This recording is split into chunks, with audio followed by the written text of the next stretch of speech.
Hello students, अपनी पिछली class में हमने पंचदशः पाठः कूट श्लोकाः के 6 श्लोकों का अर्थ हमने समझ लिया था। चलिए अब 7वां श्लोक देखते हैं।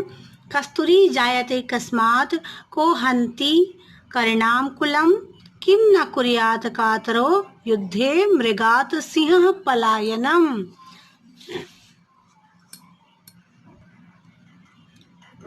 इस श्लोक में 3 प्रश्न है। पहली लाइन में 3 प्रश्न है और दूसरी लाइन में इन तीनों का उत्तर है। जैसे कि पहली लाइन देखते हैं कि कस्तूरी किससे होती है। कस्तूरी जायते कस्मात् को हन्ति कर्णा कुलम, मतलब हाथियों के कुल का कौन नाश करता है।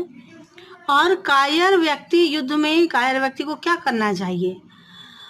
और इन तीनों प्रश्नों का उत्तर श्लोक की दूसरी लाइन में है कि कायर व्यक्ति को कस्तूरी होती है मृग से, है ना, मृग में होती कस्तूरी।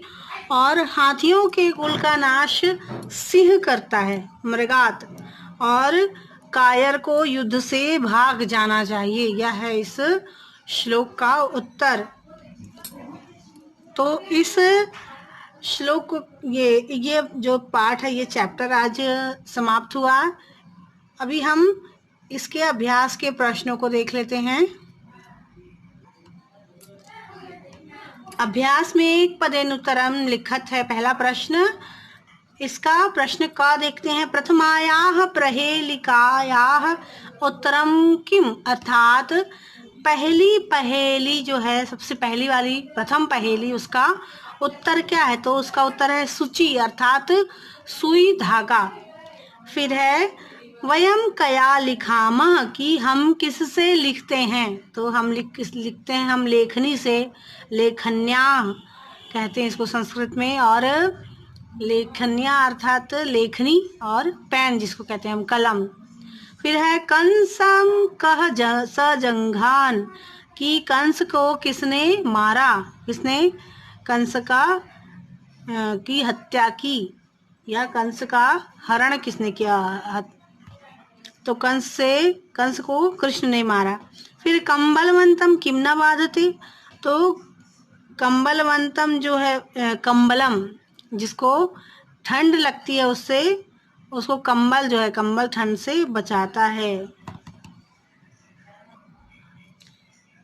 जो शीत है, ठंड किसी नहीं बांधती, तो ठंड जो है वह कंबल जिसके पास होता है उसको ठंड जो है वो बाधा उसके जीवन में नहीं डाल सकती, ठंड उसको परेशान नहीं कर सकती। अगला प्रश्न है कति स्त्रियः स्नानार्थम नर्मदा गतः, तो कितनी स्त्रियां जो थी वह स्नान के लिए नर्मदा गई थी। तो विंशति, 20 स्त्रियां जो थी वो नर्मदा गई थी स्नान के लिए। फिर है कर्णाम कुलम को हन्ति, हाथियों के कुल का नाश कौन करता है। तो इसका उत्तर है सिंह। प्रश्न दूसरा देखते हैं। एक वाक्येन उत्तरम लिखा, तो इसका प्रश्न क है लेखन्याः स्वरूपम किम, लेखन, इसका आंसर होगा लेखनी का स्वरूप क्या क्या होता है। लेखनी का अर्थात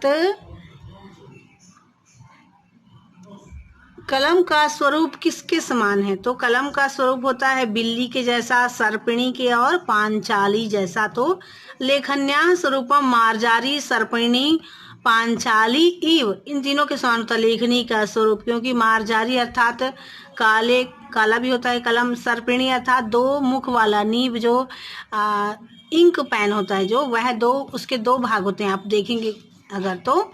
और पांचाली अर्थात 5 उंगलियों से उसको पकड़कर लिखा जाता है ना, हाथ से। हालांकि 3 उंगलियों का ही यूज करते हैं हम, परंतु एक पूरा हाथ हम यूज करते हैं, इसलिए यहाँ पे पांचाली दिया हुआ है। फिर है सूच्याः किम लक्षणम, सूची का क्या लक्षण है। सूची अर्थात सुई धागा का क्या लक्षण है। तो वह सूच्याः लक्षणम क्षीयते वर्धिते च, बढ़ती और घटती है। धागा जो है हम कभी बड़ा धागा रखते हैं, कभी छोटा धागा। तो सूच्याः लक्षणम क्षीयते वर्धते च, दोनों है इसका। फिर काशीतल वाहिनी का, काशीतल वाहिनी कौन है, काशीतल वाहिनी कौन है। तो का शीतल वाहिनी गंगा अस्ति। फिर है शीतम कम ना बाधते, शीत जो है ठंड वह वो किसी को हानि नहीं पहुंचा सकती।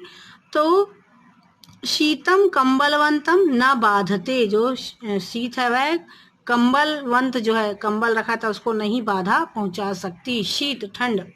फिर नर्मदायाः कति स्त्रियः पुनरायाताः, नर्मदा कितनी स्त्रियां पुनः नर्मदा गईं? तो नर्मदायाः 20 स्त्रियः पुनरायाताः, तो 20 स्त्रियां जो थी वो नर्मदा गई थी पुनः।